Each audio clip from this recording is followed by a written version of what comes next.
We will now begin the Q&A session.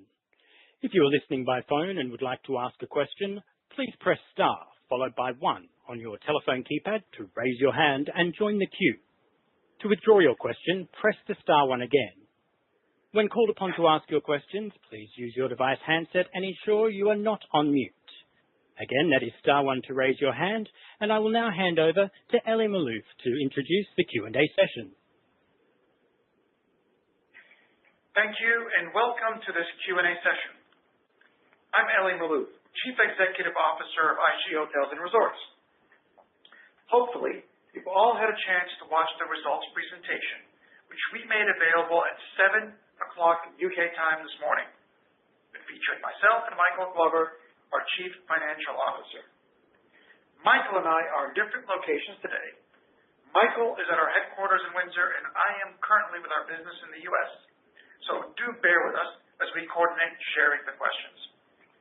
Before we open the line to take the first questions, I will briefly summarize our excellent performance in 2025. Our RevPAR grew by 1.5%, reflecting the breadth of our geographic footprint, the depth of our brands, and the resilience of our operating model. We delivered gross system growth of 6.6% and net system growth of 4.7%, driven by outstanding development activity and record hotel openings. We signed over 102,000 rooms across 694 hotels, a 9% increase with over 2024 when excluding the Ruby acquisition in 2025 and the Novum Hospitality Agreement in 2024. We expanded our fee margin by 360 basis points, driven by operating leverage and step-ups in ancillary fee streams. EBIT grew 13%, and adjusted EPS grew 16%, supported by the completion of 2025's $900 million share buyback. In summary, we made excellent progress on our strategic priorities, and we are confident in the strength of our enterprise platform and the attractive long-term growth outlook. Touching briefly on 2026, while very early in the year, we have seen and are pleased with the trading performance to date in all 3 regions. We have also announced a new $950 million share buyback program and formally launched our latest brand, Noted Collection. And with that, let me turn it over to the operator to take the first question. Thank you, Ellie. And your first question comes from the line of Richard Clarke of Bernstein. Please go ahead. Hi, Ellie. Hi, Michael. Thanks for taking my questions. If I'm allowed, I'll do 3. I guess if I look back at 2025, if I was to strip out the cost savings and the boost on card revenues and points revenues, I think your EPS would have grown off algorithm about somewhere in the mid-single digits. Appreciate wasn't the best RevPAR year. If RevPAR doesn't play ball in 2026 or going forward, do you have other levers to pull to kind of make sure you hit your algorithm? I guess second question, you said a couple of times, Michael, that there's some key money that's been deferred into the first quarter of 2026. Just the scope of that and whether that should make us quite optimistic about unit growth and sort of luxury unit growth in 2026. And then thirdly, I think there was your margins down in China. You made a comment about improving unit economics or owner returns in China. I guess Holiday Inn Express now a $22 RevPAR brand in China. I don't think you'd open a $22 RevPAR brand in the US. So do you need to improve those RevPAR numbers? Do you need to improve owner returns? Does the brand work at that level of RevPAR? Thank you, Richard. I'll take your key money question first, and then I'll turn over the fee margin triangulation. While I'll touch on it briefly, then hand over to Michael for some details, and turn over to him the margin question on China.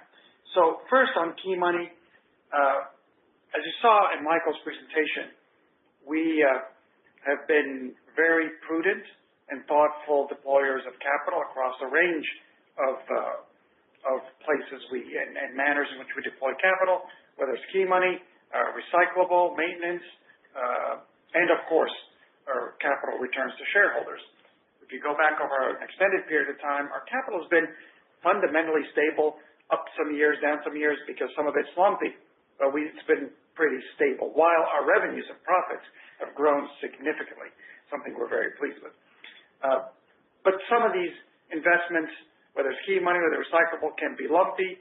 Instead of happening towards the end of one year, they may happen in the other. So we're flagging that some of it may roll over from 25 into 26, but then you never know what rolls over from 26 to 27.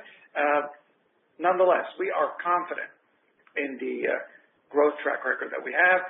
Our 4.7 net system size growth in 2025 is the fourth year of acceleration, our best in 6 years. Our signings were strong, as you can see, up 9%. Our pipeline grew 4.4%. Our openings were strong at 10%. And that just shows that we have a lot of firepower. Now we have more brands with Noted Collection being announced today. We're not putting a ceiling on our growth potential for 2026. The consensus is 4.4. I would say there's more upside than downside to that number, but we're comfortable with it where it sits, and we think we have even more potential to continue to accelerate that system size growth. Michael will touch on the fee triangulation for 2025. Before he takes on the China margin thing, look, we have a lot of confidence in our trajectory in China. I've been saying for 2 years now that China is bottoming out gradually. It turned out to actually be true at some point, right? And we saw it gradually bottom out in 2025, quarter after quarter, turned positive in the fourth quarter. Indications are that that will continue in the first quarter of 2026 and into the year. We have a bigger system now with over 880 hotels open, over 550 under development, record signings and openings again. And the economics, at the general level, Michael will take you through the details. Our economics work across our brands. We had strong signings, strong performance, strong openings of Express in China last year, where we keep the full economics. Economics work for our owners. Now, different tier markets have different rates, as you know. But because of the very strong openings that we have, that RevPAR is also influenced by the ramp up, right? So many of those hotels are new in the year in China. Express is our fastest growing brand. It was our latest growing brand too, the one that started growing the latest, because we started with Holiday Inn and Grand Plaza and InterContinental. So a lot of these brands are still in ramp up, and some of them, in fact, some of those hotels are still ramping up post-pandemic. So I think that is influencing the RevPAR. If you look at the RevPAR in total in China, it's about half of where it is in the U.S., which is a good place to be for a GDP that's per capita is probably an eighth of what it is in the U.S., right? So you actually see leverage on the RevPAR from the GDP per capita, an economy that's growing at 5%, a technology sector that is actually competitive with the U.S. technology sector, leaders in renewables, leaders in many industries, exports again at a record last year. We're confident in the Chinese economy. We're confident in our business in China. We're confident in how our hotels are going to perform in China. Michael, over to you. Thanks, Ellie. Richard, let me first go to your first question on kind of 2025 and earnings per share without the ancillaries and cost savings. I guess the first thing I would say there is the ancillaries are not going to stop growing. And so if you look at what we've said kind of moving forward, while we don't have the step-ups next year, we do see strong growth there and at a rate in the double digits above 10%. So we do still see that moving forward. The second thing around cost, obviously, we've talked about this a bit at the half year. When Ellie and I came in, we really started to focus and look at how we could look at this cost base and how we could change the curve and really be able to take more dollars of revenue to the bottom line. And obviously, you've seen us do that in 2025 with costs being down about 3%. Now, next year, we're in 2026, what we're looking at is that coming back and being around an increase of 1%, but still having some of that savings come through that we've been doing with our programs. And so we still feel like we'll have strong cost control as we move into 2026. And then I think the other thing that we also mentioned at the half year was really around the fee triangulation, where I think we talk about, and many of you will know, where you look at RevPAR and system size and look at then fee revenue growth. And we mentioned kind of a few things that were really impacting us in 2025. First and foremost, which is it's a good thing, is that we've had record number of openings. And obviously, as those hotels open, they're not fully ramped, so you don't get the fee income as quickly as you would normally, because you're actually accelerating those openings. So it's not normalized yet year over year, and so you're having a bit of that impact in there as well. We also mentioned we have a large number of hotels under renovation. That obviously has a fee impact as those hotels close and renovate and then come open again.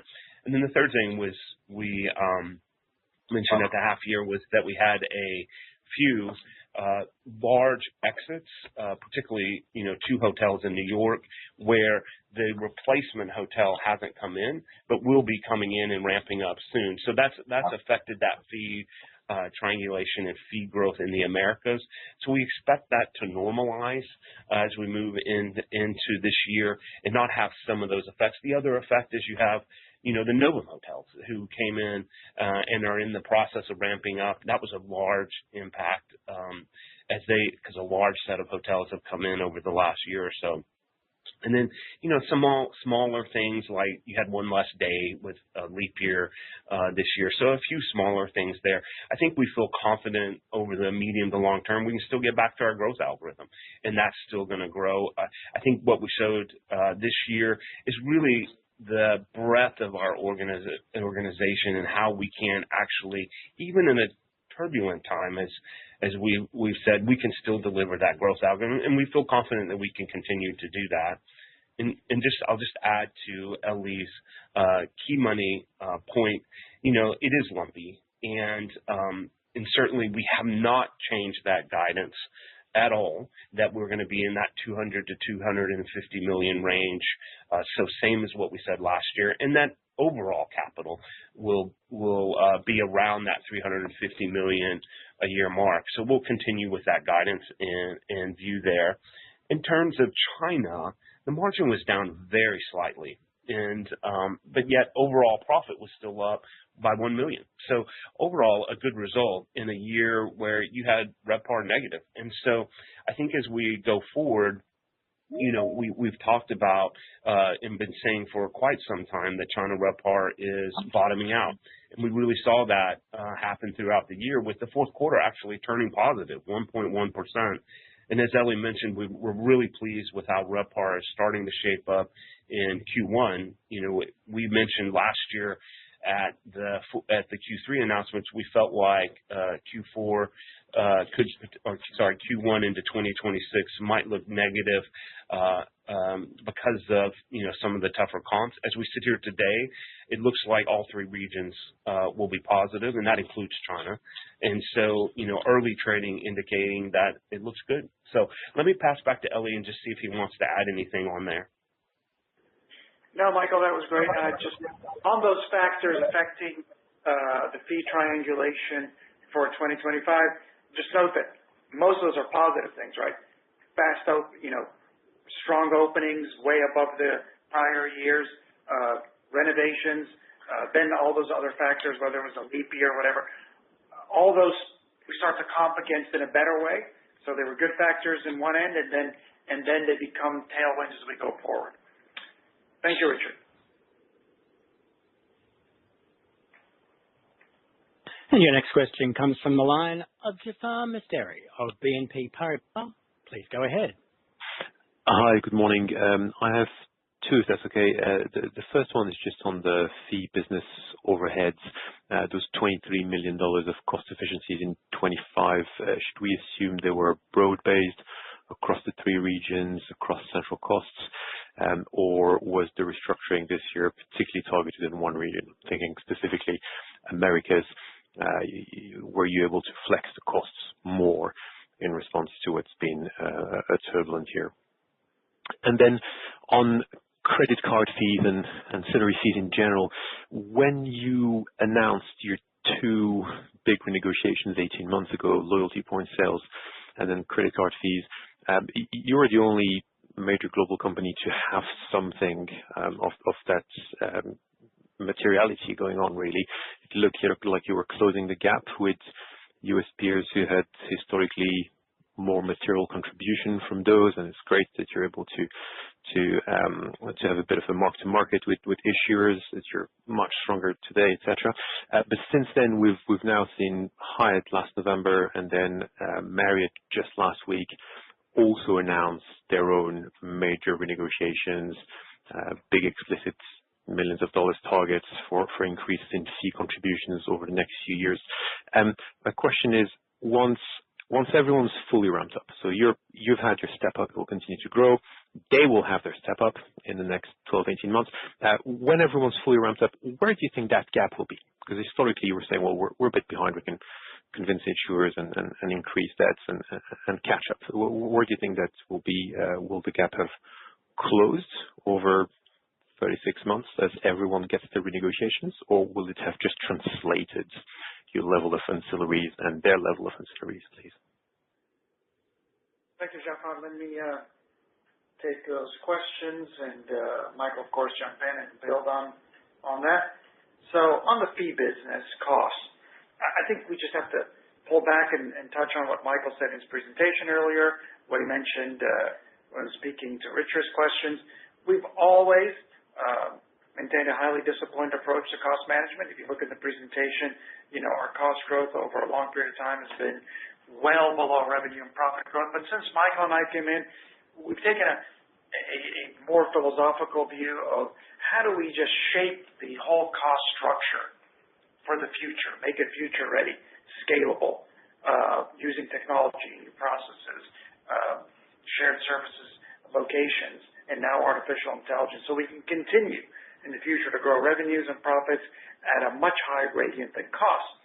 This was not a reaction to last year, because actually we started our work, our strategic work, when he and I assumed our positions in 2023. And it took some time to really design it strategically. We had outside help, we had inside teams, we had a long, runway of work that we started deploying in 2024. You saw our cost growth in 2024 be only 1%. Then you saw cost reduction of up to -3% in 2025. So there's been a trajectory of us bringing in these initiatives in a thoughtful, strategic way, not a reaction to a market that was up or a market that was down. It's just really reshaping our cost base and our processes and our technology, and taking advantage of new technologies like AI. So that is generally how we achieved the benefits of 2024 +1, 2025 -3, and we're saying that going forward, low or very low single digits is what would happen on average. It could be a little bit different from year to year, but we're not actually done with the opportunities in cost efficiency as technology continues to give us more opportunity. On the credit card fees, look, I won't comment on what others have renegotiated, are renegotiating, will renegotiate. Those are questions for them, and we don't have the particulars of all their arrangements or where they plan to be in the future. What we do know is we have a lot of upside and a lot of exciting upside, maybe the most upside. I don't know about other businesses, but we believe we have a lot, or maybe the most upside in the industry. And we started delivering that in 2025 by doubling the fees and credit cards earned from 2023. And then we continue to be on the right track to triple it by 2028. We're not putting a ceiling on it whatsoever. We think it continues to grow from there. And I think that as we grow our system, number of hotels, as we grow our membership, and IHG One Rewards is now 160 million members at a fast growth rate from 145. As we grow the engagement of our guests, it's not really how many members you have, it's how engaged they are. And now we're at 66% of our members constituting, our nightly stays, 72, 73 in the United States.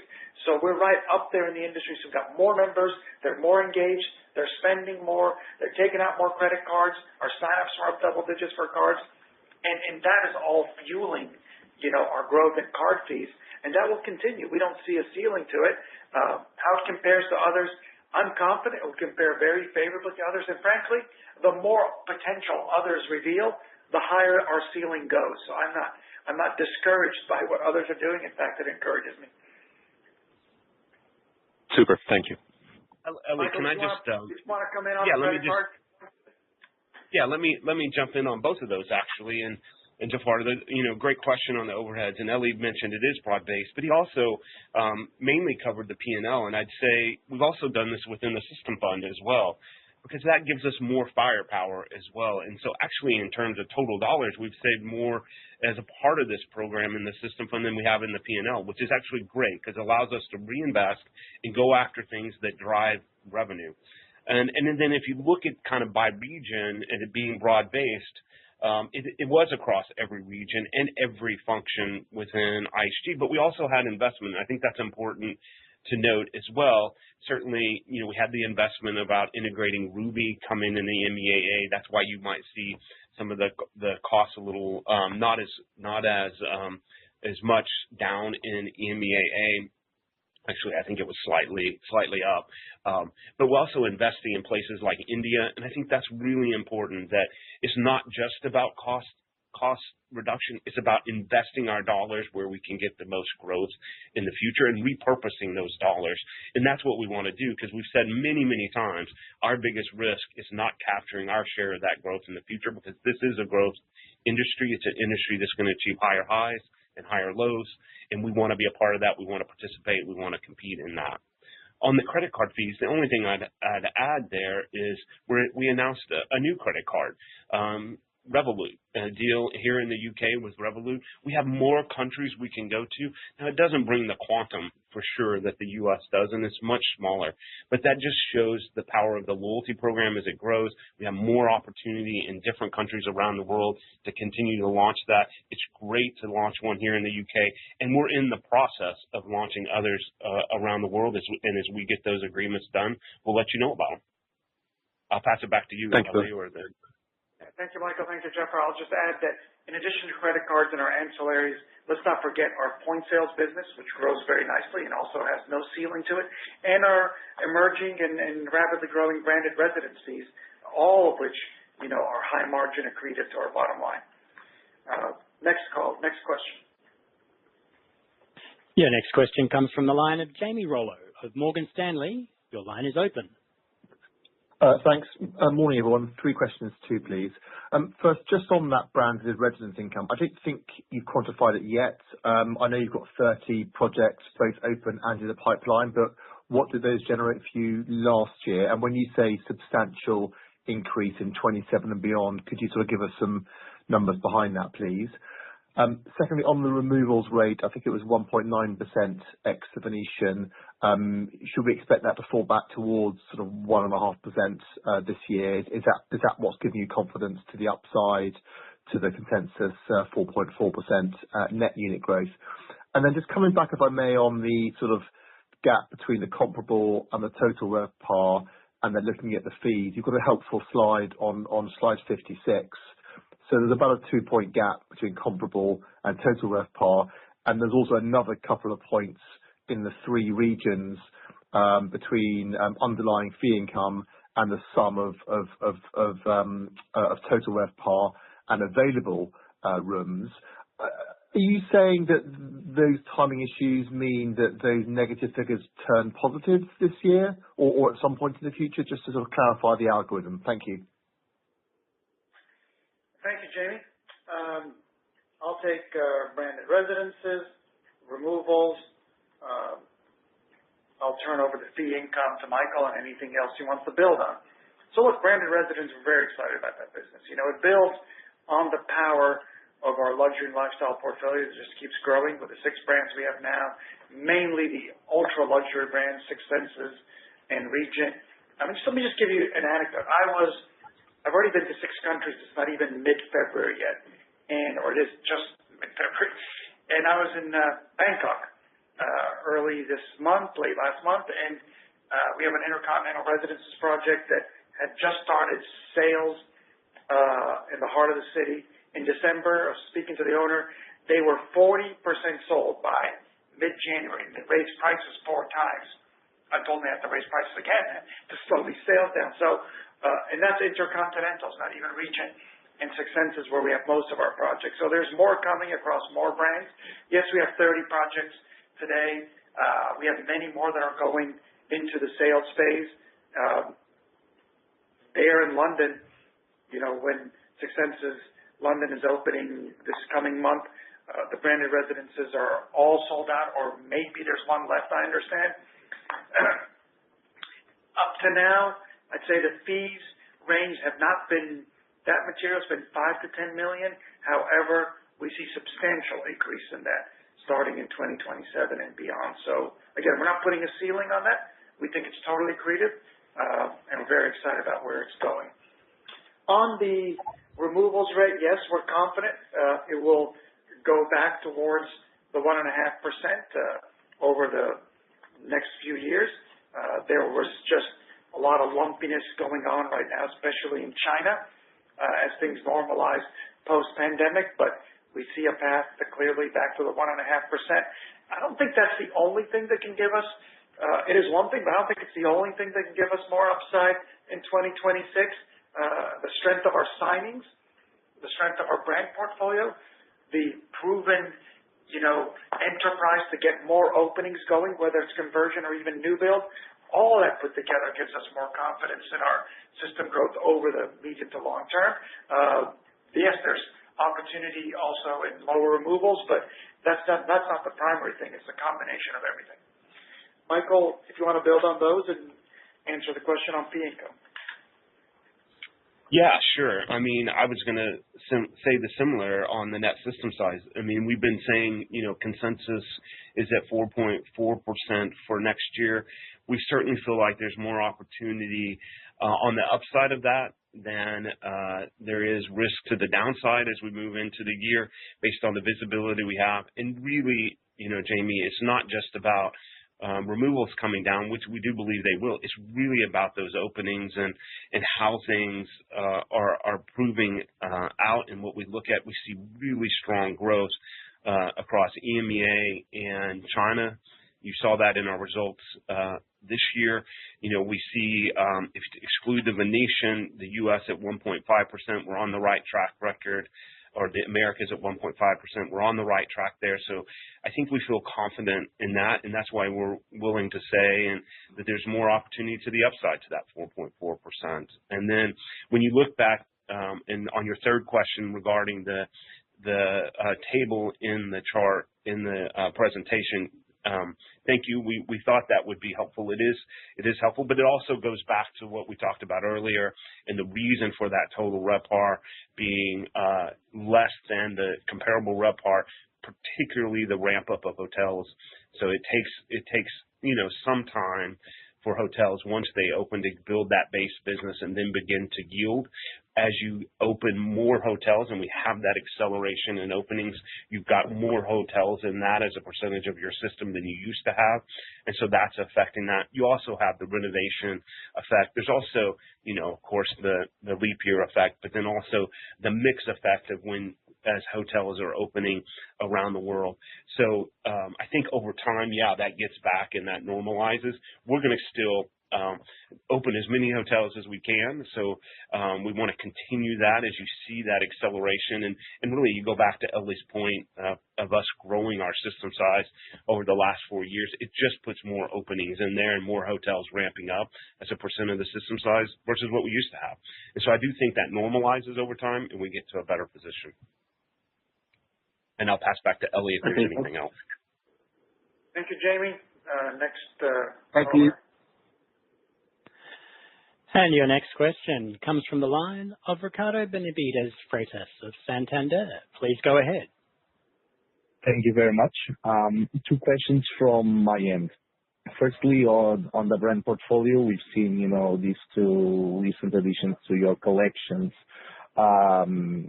Brand portfolio, right? What I wanted to ask is what other thematic, let's say, are you willing to approach on further brand acquisitions or entering? Is it more collections or any other specific theme? And I wanted to ask you regarding, I mean, you've had a very strong cash flow generation this year. Your net debt seems to be very under control. Why not a bit more allocated towards your share buyback program? Thank you. Thank you, Ricardo. I'll take the two questions, and Michael, you can build on the cash generation and leverage if you wish. Look, obviously, we don't comment on what else we're going to launch until we launch and tell you, like today. And so, actually, we indicated this collection in Q3, and we just named it today and formally launched, and we're very excited about it, reaching 150 hotels. We're starting in EMEA with Noted Collection, really, because EMEA has the largest percentage of unbranded hotels, and we've typically launched our collection and conversion brands in EMEA before going east and west from there. So that's the future of the brand. Won't be just in EMEA, but it'll go east and west, but establish itself in EMEA first. We do look at M&A from time to time, as you know, and we did Ruby acquisition last year. We don't need M&A to grow. It's helpful if we find the right opportunity in the portfolio. It's most likely, although I won't say exclusively, it's most likely to be in premium and above premium, upper upscale, luxury lifestyle, and we tend to launch our own brands when it's a soft brand like Noted Collection or when it's a mainstream brand like Garner. Those we tend to launch on our own, although there could be exceptions to that. But we don't need M&A to grow.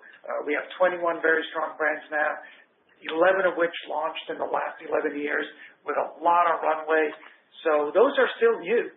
Those are basically still new and new to new countries. I think in 2025, there were 32 or 33 instances when we took one of our existing brands to a new country. As far as that country is concerned, that's a new brand launch, right? That's a new brand launch. So we have many more of these new country launches ahead of us for our brand portfolio while we look at what else we could be interested in. What are some territories that could be appealing to us? We've been very successful in ultra luxury with the Regent and Six Senses. I'd say extremely successful, not just in the hotel brand itself, by expanding it into branded residences. If there was the right opportunity, we could add more there. We've talked before about looking at branded shared home rentals. It's something we'll continue to explore.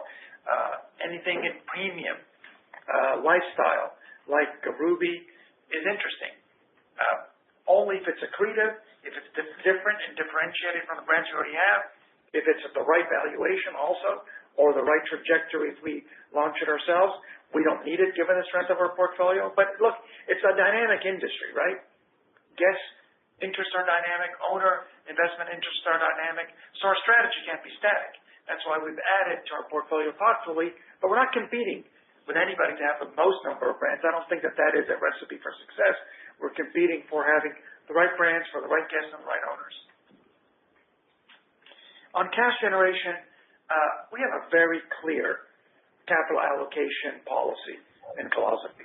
First, we invest in the business, just like launching Noted or buying Ruby to grow the business, because that's where the highest returns on invested capital come from for our shareholders. Number two, we maintain and grow our ordinary dividend. Number three, we return surplus capital to shareholders, and only when it's surplus. And fortunately, we have a strong asset-light, growing cash-generating business that converts 100% on average of adjusted earnings into cash flow. And again, in 2025, we did that. And so we can return surplus capital. And we wanted to get back into the stated leverage range of 2.5 to 3, and we are. So we're confident that our business model can continue to generate surplus cash flow over the years, and that we can return surplus cash flow to shareholders. But we're not commenting on where else our share buyback will go in the future. Michael, if you wish to build on that. Yeah, I mean, you said that really well. What I would also just say, if you go back and look at kind of where we were in when we first started the buybacks again back in 2023, we were well below the leverage range. And so a lot of what you had going on in our buybacks was a step up to get back into the range. And we finally have arrived in that. And I think what's exciting about this buyback is that we're able to actually grow the buyback again this year and to be in the range. So we're no longer getting that delivering the buyback and having any of the step up come in as part of that buyback, which is really, a good indication of the kind of cash generation that this business can do. I'm very happy with that. And there's just a couple other things kind of nuanced in there that are really, really helpful. One, we've greatly eliminated the currency translation on our debt. That's a huge benefit for us. And by the end of this year, in the first quarter of next year, we will have completely eliminated that. Many of you who have followed us for many years have known about that. The other thing was we refinanced our RCF this year and have taken out and no longer have debt covenants on that. That gives us a lot of flexibility. And as we've said many times with our shareholders, and the expectation is that we will continue to do buybacks. And so whether it's delivering cash this year or at the next one, we will do that, and we're committed to do that. You've seen our track record on that, from the $500 million we did in 2023 to the $750 million we did in 24, and in the 750 we did in 23, the 800 we did in 24, and the 900 we did in 25. We've built that track record, and we'll continue to do that. Thank you. Next caller, please. Your next question comes from the line of Jaina Mistry of Barclays. Please go ahead. Hi. Good morning, Michael. Good morning, Ellie. I have three questions as well, two are follow-ups. So the first follow-up is around branded resi. When we're thinking about your growth algo of 100 to 150 bits in the margin, or roughly 10% EBIT growth, should we think about branded resi next year as contributing to growth over and above that algo? Then the second question is around net unit growth. I mean, your commentary sounded really quite confident and bullish around it. If we're thinking about net unit growth being around the 4.5 mark in 2026, is this the right run rate going forwards for the medium term as well? Somewhere between 4.5 and 5. And then very lastly, just on RevPAR, I wondered if you could set the stage for 26. Why are you confident in an inflection, or indeed, are you confident in an inflection? And could you give some color by region about what you're expecting? Thank you. Thank you, Jaina. Let me start with your last question and then work our way back. Michael, please build on my responses, if you wish. So let me start with the RevPAR outlook, understanding we don't give guidance either by quarter or by year, but just give you some context also by region. So let's start where I'm sitting today in the United States, although by tomorrow morning I'll be back in London. And, if you look at 2025, we're very pleased with our performance in 2025 in the United States. We believe it was competitive, but we also know there was some burden on the industry in 2025, which started very well in January, February, and then we had a series of things that became sort of headwinds. You had the tariff anxiety and uncertainty. You had reductions in government spending, the DOGE project, which affected government travel down, say, 20% on average. Then you had reductions in inbound, mostly from Canada, but a little bit also from Mexico and from Europe. Inbound for the U.S. ended up being down 4%. And then you had a record government length shutdown in the fourth quarter. You take all those things, and yet I think we performed competitively in 2025. Those things either don't reappear in 2026 in the U.S. or they don't get worse. We don't think government travel gets worse. It may not get better. We don't think there's going to be a government shutdown at that length, or maybe not even one whatsoever. Instead of reduced international travel, we got the World Cup. We got US 250. In many cases, we got a weaker dollar, which is not unhelpful. And so the comps get better going into 2025. But on top of that, the structural reasons to be confident in the U.S. are not a few. You have strong GDP growth as an exit rate from 2025. You have strong employment. Some months the job report is higher than others, but January was surprisingly strong. Regardless, we're still at record number of people employed in the U.S., low unemployment, real wage growth, diminishing inflation, improving trajectory for interest rates. They're at least stable to going down. Consumers are still spending, up in October, November, 2.6%. Wages are outpacing inflation. The corporate area has clarity on tax after last year's tax bill, and that starts to be beneficial to individuals and to corporations this year with accelerated depreciation and higher refunds coming back.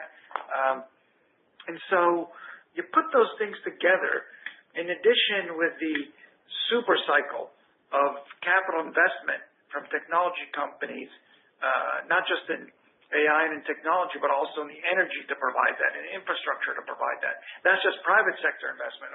I mean, 4 companies have announced spending $660 billion. That's just 4 companies, let alone the others. So we've got a lot of capital investment going in. So I think that gives you confidence that the U.S. starts to comp against some negative factors last year. It's got a lot of positive factors. We're not putting a number on where the U.S. could be this year, but you'd have to be a big pessimist to believe it doesn't have better fundamentals in 26 and 2025. Then I flip to the other side of the world. In China, I think it's visible, right, that we bottomed out. We've always said it won't be a V-shaped recovery, and we don't think it'll be, but it's a recovery. It's a U-shaped recovery. We think the gradient is upward from where we are already, and that becomes a tailwind for us with a much bigger system, strong signings, strong openings, a leading position in the industry across all tiers. So we're confident about what's happening there. And then that China outbound that was up 22% last year at high rates, that is fueling our growth in Southeast Asia. Big numbers in RevPAR, whether it's in Vietnam, Japan, South Korea, Indonesia, all those markets are strong for us because of the Chinese outbound. The Middle East, strong, double-digit to high single-digit RevPAR, whether it's in UAE, in Dubai. Regardless of the uncertainty in the Middle East, our RevPAR was very strong there. So that region is doing well. In Europe, yes, low GDP growth, but what do you know? Strong travel growth. Mid-4s RevPAR last year, strong exit rate in Q4, and people travel to Europe from the U.S. was up 3%, last year. Middle East going to Europe, Chinese travelers going back to Europe. So when I look across, the globe, everything seems to be favorable compared to 2025, where we were negative in China, we're turning positive, where things were flat in the U.S., there's fundamental for a little more optimism, and our EMEA region continues to move at a good pace. So that's kind of why we are constructive about RevPAR going into 2026, and the early indicators, while early, and I'll say that, we have a short booking windows, 60% of our bookings come in the last week, but early indicators so far are positive in all regions. On net unit growth, I think I talked about it earlier. We've had a consistent trajectory now for 4 years of growing net unit growth, best in 6 years in 2025. Our strong signings and strong construction starts, with 50% of our pipeline now under construction, give us confidence in more openings. Our strong signings give us confidence in owner demand for our brands. Our brand portfolio is stronger. We're not putting a ceiling on where our net unit growth can be. We're comfortable with consensus where it is. Michael and I have both said that we think there's more upside than downside, but we're really more focused about the long-term trajectory for that to be sustainable, so that we're not just, doing, say, unproductive, uneconomic things to increase our NUG. You've heard me speak for years now about keys with fees, not just keys. That's what we're focused on in all of our markets, but we think that's what we're achieving. We're not putting a ceiling on where we can go. We're very ambitious, but we're comfortable with consensus. And branded residences. It's going to be a significant contributor over time. I think that probably starts in 27, given the time it takes for some of these projects to come for sale. And when you start to look at it within the growth algorithm, all these things start to fall in it. We have a range of 100 to 150. Sometimes, some years, some things will push us to the upper end of the range or slightly above the range. Some years, it won't happen quite like that. But at some point, it all starts to work within the algorithm. So we're comfortable that branded residences just gives us more confidence about our growth algorithm going forward. Michael, please jump in. Ellie, no, I think you covered it in detail. Nothing more for me to add. Let's take the next caller. And your next question comes from the line of Alex Bridnell of Rothschild & Co Redburn. Please go ahead. Good morning. Thank you very much for taking the question. I'm just going to stick to one if that's okay. It's a similar vein to Richard and Jamie earlier. If I take your fee revenues less your non-RevPAR fee revenues, then your sort of take rate as a percentage of gross revenues was down 8 basis points this year, and it was down 6 basis points the year before, and it was down sort of 25, 30 basis points from pre-COVID levels. There was some noise in the COVID years. I can't imagine that this is from existing contracts. So how do we solve for that in terms of the contribution of new properties? The same trend is exactly is seen at Marriott and actually also Hilton this year. So how does that not mean that new rooms are coming with a slightly lower sort of effective royalty rate? Thank you. Hello, Alex. Thank you for your question. I'll take it, then Michael build on it. Our take rate is not reducing.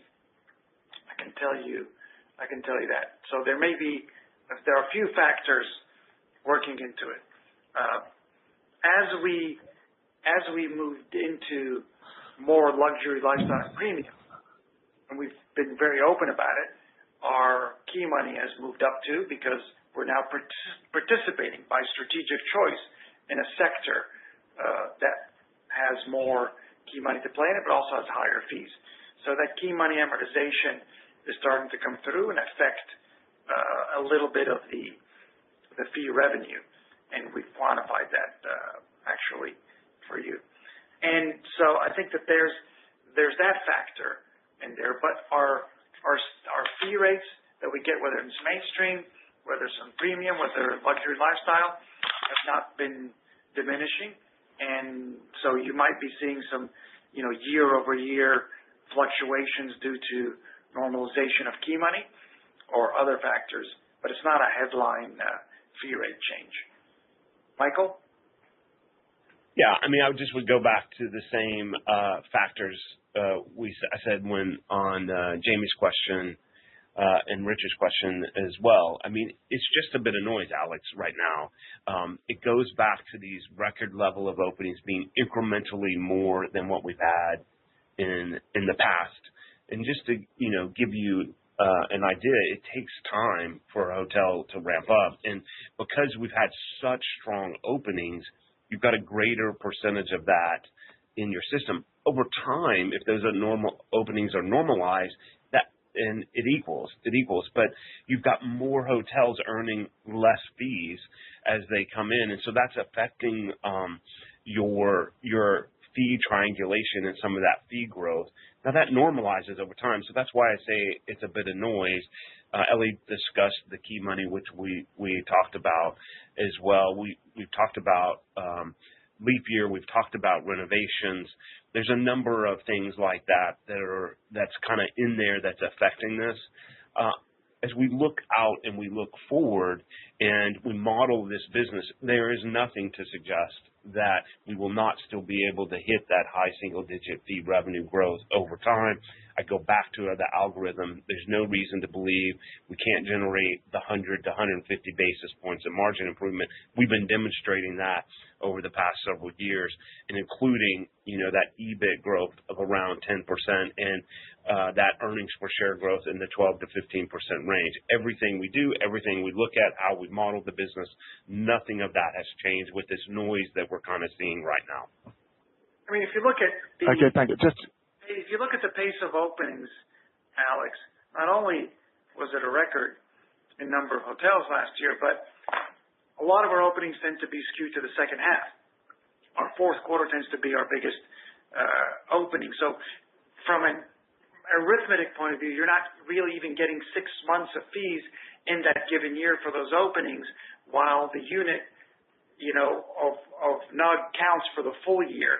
Now, that's okay if you have the same percentage increase in openings year over year, because you start to lap over the same amount. But when you have a surge of openings like we've had, then you get a bit of dislocation, which normalizes. We're happy with that. We'd rather have more openings happening sooner, and as the hotels ramp up, the fees will come through. That doesn't concern us.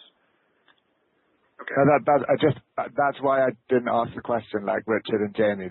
I asked it as a percentage of the gross revenues, which would be, I guess, is there a reason for the fee revenues, just the net fee revenues, and the gross revenues to have different timing? I wouldn't have thought that would affect in a year. No, I mean, I think the gross. I mean, you get the fee. Michael, maybe you can help with that, but you get to the net fee from the gross fees, and you're not earning the gross fees if the hotel opens in October. You're not earning the same amount of gross fees from a hotel that has a partial year of revenue, but has a full year of denominator as the net unit growth. So I think that you're not earning the full fees yet. So it's the same thing.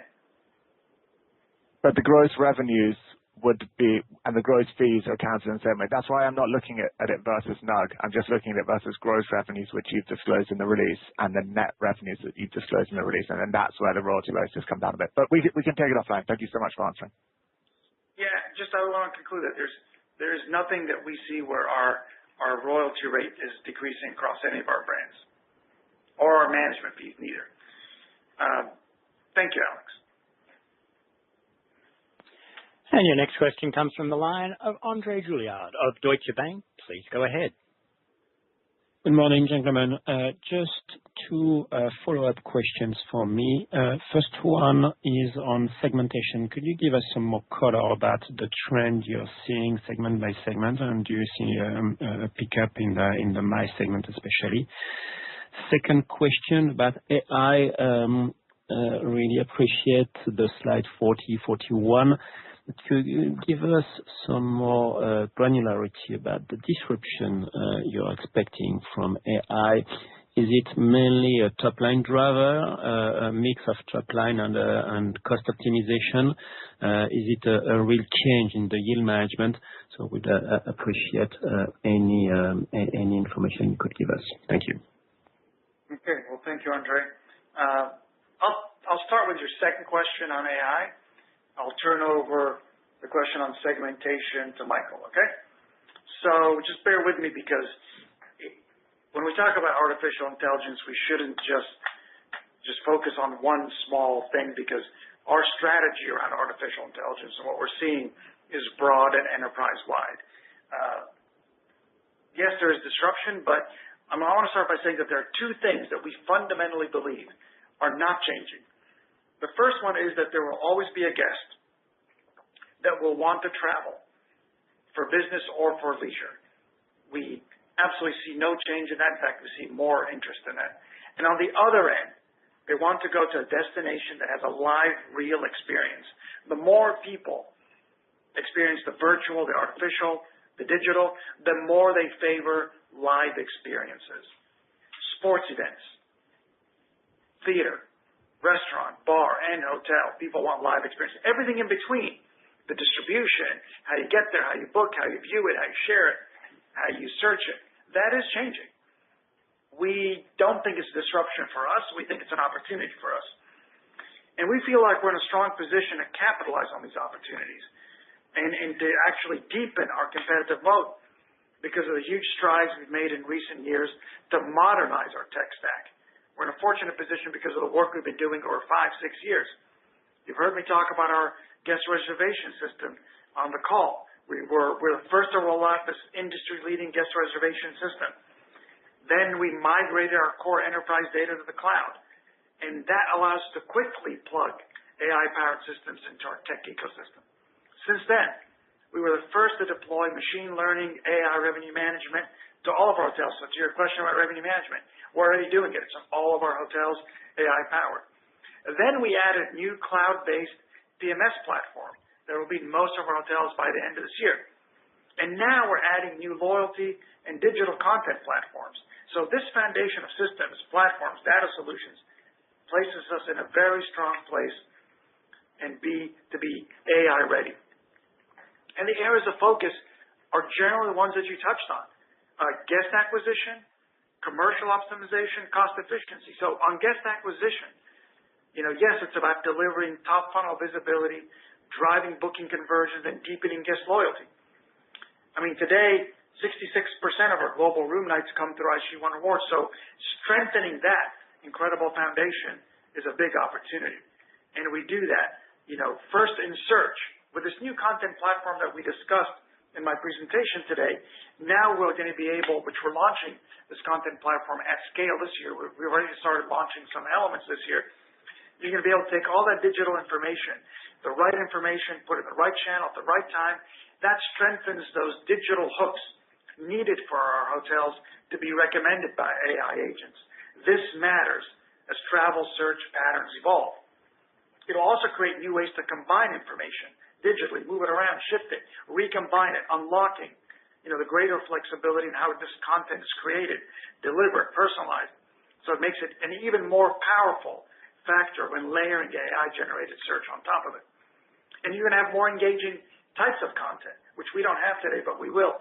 Video, 360 images, virtual tours, automated language translation, floor plans, everything to get the attention, of guests searching directly or of their agents doing it.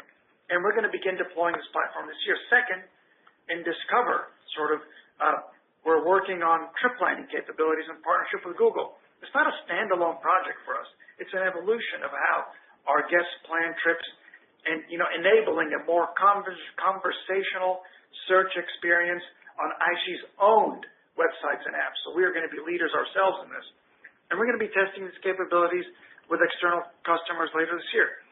And then we're adding AI-powered marketing across all of our tools for more targeted, more personalized, meaningful improvements on click-through rates and on ROI. Then we mentioned in my presentation a brand new CRM system powered by Salesforce that launches this year for our loyalty platform, unifying all of our customer data in a new cloud-based system. This gives us a seamless view of our loyalty members, all their experiences, whether they're calling a customer care center, checking into a hotel, requesting a copy of their bill. We can provide more personalized experiences, more relevant promotions, better benefits, loyalty rewards faster, more efficiently, and so we can scale our platform across the state. We're going to take this CRM platform and scale it across the state in 2026. And there are many other things that build around these tools to rapidly analyze huge amounts of data, guest feedback, and be more responsive to our guests. Last, we talked about the commercial optimization. This, through the revenue management system that we have launched already, is already creating revenue uplifts. You asked about cost efficiency. You see it in our results in 2025, with our costs being down 3%. We're using the latest technology, new ways of working, automating routine tasks, delivering insights through AI across the business. You've heard us say this technology, together with the process redesigns and greater leverage of our centralized support, it's unlocking a more efficient, more scalable cost base for us. In addition to the step change savings we delivered in 2025, we believe those are sustainable for the long term. So we think this actually is an opportunity to make our business stronger, more scalable, more efficient, build a deeper and wider moat, and give us a competitive advantage. So, Michael, do you want to address Andre's question on segmentation? Yeah, sure. Happy to do that. Well, first I'll just start with where we ended up the year. As we discussed in my presentation, that business was up 2%, leisure was flat for the group, and groups were up 1%. And that's been very pleasing to see in as Ellie described, a turbulent year across particularly the U.S. And so as we look forward in what we're seeing right now, as we started 2026, we actually saw really solid business demand coming in. Obviously, in the U.S., that then began to get affected by the storms and the cold weather that hit the U.S., but overall, still positive and moving forward. And so then if you then look at groups and what we see right now, what we see on the books is still almost double digits up year over year. So it looks like groups are going to be strong. And remember, particularly in the U.S., 2025 was lapping against the election year, which had the big events like the Democratic National Convention and the Republican National Convention, and then all the other events that happen as part of the election. So you're now out of that, and so you should have better comparables there as well as you get in there. So we looked at groups continuing to be strong. We have less visibility in leisure, as of course the booking windows on that are shorter. However, there's nothing right now to indicate things would be slowing down there. If you go back to Ellie's comments on the different markets and how we're seeing things shake up, it seems to be more positive than the previous year. Now, we're obviously very early in the year, so we'll need to see how that progresses. But that's how we're seeing it shape up as we sit today. Thank you, Michael. Thank you very much. Maybe one additional question, which is a follow-up. If you consider that you have 2/3 of your clients which are a part of the loyalty program, what is a reasonable target for you, and what is a proportion of new clients you're welcoming every year? We're very pleased with the progress of our IHG One Rewards program, hitting 160 million members. We believe that on a member per room, we're right up there in the leadership across the industry. The important thing is that they're very engaged too. You go back 5 years, we're below 50% room nights contribution from our loyalty plan. Now we're over 66% globally, over 72% in the U.S. That's a remarkable move up. So they're engaged, they're staying more, they're spending more, they're joining our co-brand products, they're spending on those co-brand products. So it's a whole flywheel of virtuous behavior that we're fostering. And so we're not putting a ceiling on what our membership could be. We're not putting a ceiling on what our contribution could be. We're growing business. Look, with all of this, we still have only 4% of the rooms in the world with 10% of the pipeline. So as we grow our openings, we grow our brands, we grow our system around the world, the opportunities for greater membership and greater penetration just continue to expand. We're ambitious, but we're not putting a ceiling on it. Okay, thank you. Andre, and next caller. And we have one more question in the queue, and this comes from the line of Kate Xiao of Bank of America. Please go ahead. Great. Thank you very much. Just a quick follow-up question from me. I wanted to ask about your pipeline, obviously 33% relative pipeline size, and you mentioned over 50% of that is under construction. Is it possible to give some color around, which bit of the pipeline is due build versus conversion? I'm asking that because, in the context of conversion accounting for over 50% of the new openings last year, and obviously the 4.7% underlying excluding Venetian impact was helped by a bit of conversion and some conversion deals. I'm just thinking your visibility into kind of conversion this year. Are you looking at new conversion deals that could help kind of maybe give you a bit more confidence to really hit that 4.7% kind of run rate and maybe accelerate after that? Thank you. Well, thank you, Kate. I'll just touch on conversions in general, and Michael can take you through the proportions and what that's been. I just want to address sort of conversion opportunity and tell you that what we firmly believe is that the conversion opportunity is not as limited as some in the industry might have mentioned, analyst industry might have mentioned. It is not for us strictly converting from independents. The addressable market is much larger. Most of our conversions actually come from branded operators, whether large or small or regional. It's owners who see the strength of our enterprise, the strength of our brand portfolio, the strength of our support of our people, and want to join a stronger system. So we don't think it's limited just independents, and therefore we think that the addressable market is very large.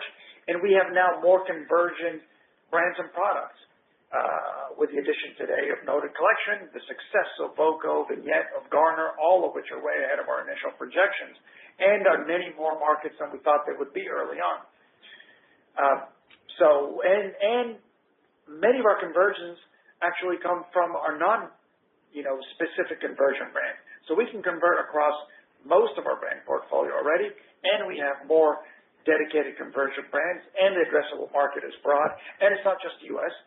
It's actually EMEA, where there's a large, the largest unbranded proportion of hotels, and in China, conversions are picking up. So we think there's a lot of runway in conversions, and we're not looking at it as a percentage of signings and openings.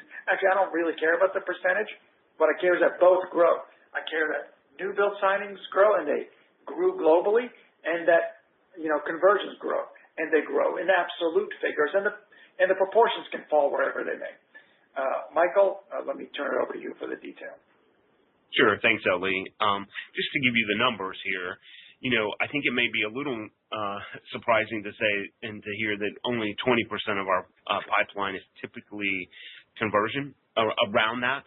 But there's logic behind that. It's because they come in and out of the pipeline much quicker, as obviously it takes not as much time to get those open as it does a new build.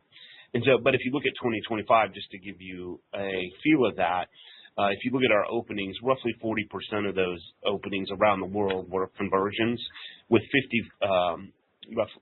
roughly 54% being new build, and then there were some other items in there as well. And then, of course, our signings were 52% conversion and 43% new build.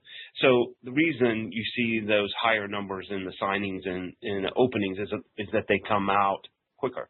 And so that's why we would see overall the pipeline having a smaller percentage over time than what you see opening and signing. Well, thank you. Thank you, Kate.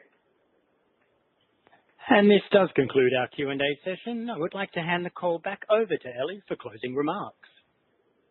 Thank you, everyone. It's been great to connect with you today. We're very proud of what our teams have accomplished in 2025, and we remain confident in our ability to continue delivering on our strategy and driving shareholder value creation going forward. Our next market communication will be our first quarter trading update on Thursday, the 7th of May. Thank you for your time and your interest in IG, and I look forward to catching up with you soon.